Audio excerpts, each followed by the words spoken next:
मैंने ये फैसला किया और फिर कह रहा हूं, हमने ये कहा कि हम कांग्रेस और बीजेपी को छोड़कर किसी से भी अलायंस करने के लिए तैयार हैं। तो सुनिए, एक मशहूर जर्नलिस्ट है पंकज साहब ने अखिलेश से पूछा कि आप ओवैसी से समझौता क्यों नहीं कर लेते, तो अखिलेश ने जवाब दिया कि ओवैसी पर बहुत से इल्जाम लगते हैं।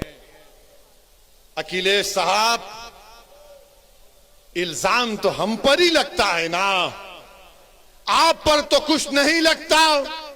रिवर फ्रंट आप बनाए, आप पर कोई इल्जाम नहीं।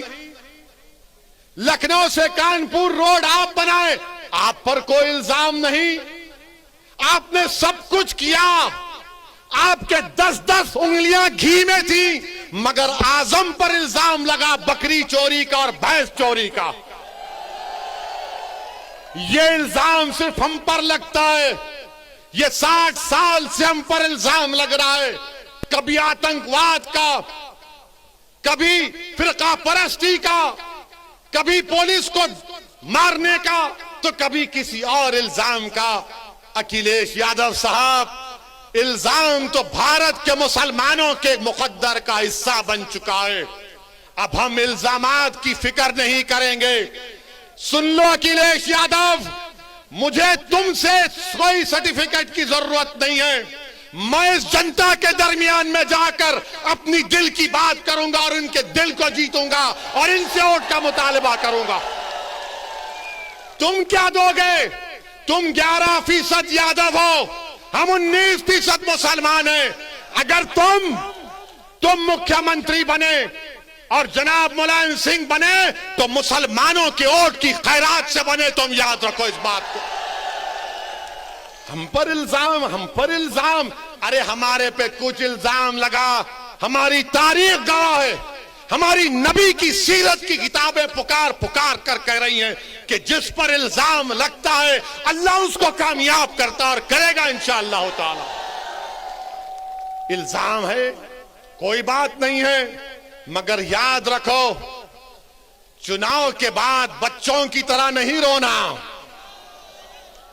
चुनाव के बाद बच्चों की तरह सिसक कर नहीं रोना। हम तो रोते हैं अपने रब के सामने हाथ उठाकर। हम इन जालिमों के सामने अपनी बेबसी का इजहार नहीं करते, हम रब्बे कायनात के सामने अपनी बेबसी का इजहार करते हैं, क्योंकि वो गफूर रहीम है, वो सत्तार है, वो गफ्फार है, वो लतीफ है, और अल्लाह हमको कामयाब और कामरान करेगा। मेरे बस में इतना है, शौकत के बस में इतना है, महताब और हमारे अंबेडकर साहब की ताकत में बस इतना है कि हम आपके पास जाकर अपनी बात को पूरी इखलास के साथ रख रहे हैं।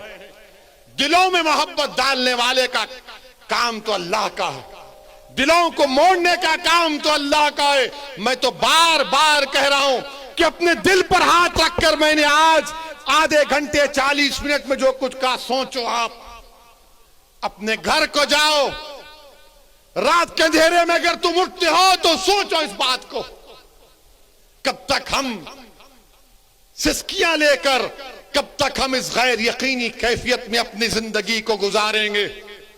भारत की जमहूरियत, अंबेडकर का बना हुआ संविधान हमको इस बात की इजाजत देता है कि हम सियासत में अपने नेता को अपनी हिस्सेदारी की बात करें, हिस्सेदारी के हिस्सा लें और अपनी क़यादत को, सियासी लीडरशिप को बनाएं। इससे भारत मजबूत होगा, इससे भारत का संविधान मजबूत होगा। यही चंद गुजारिशात मैं आज तक कहने के लिए आया हूं। आपसे सिर्फ गुजारिश करूंगा कि अगर आप हमारा साथ दें, अल्लाह आपको सलामत रखे। अगर आप नहीं देना चाहते तो अल्लाह तब भी आपको सलामत रखे। मगर मेरी इस बात को याद रखो, मेरी इस बात को याद रखो कि कहीं 60 साल के बाद कोई एक और दीवाना आकर मेरी जबान में इन आने वाले बच्चों से ना कह दे जो कल बूढ़े हो जाएंगे कि तुमको तुम्हारा हिस्सा नहीं मिला। हिस्सा उसी वक्त मिलेगा जब आप उठ खड़े होंगे, सियासी क़यादत बनाएंगे, अपने वोट से अपनी पार्टी को कामयाब करेंगे। जिस तरह ठाकुरों ने योगी को मान लिया, जिस तरह पिछड़ा वर्ग ने मोदी को अपना लिया, जिस तरह दलितों ने आज बहन जी और चंद्रशेखर आजाद को अपना नेता मानते हैं। आओ मुसलमानों, तुम मुझे नहीं तो खुद नेता बन जाओ। मैं तुम्हारे साथ ठहरने के लिए तैयार हूं।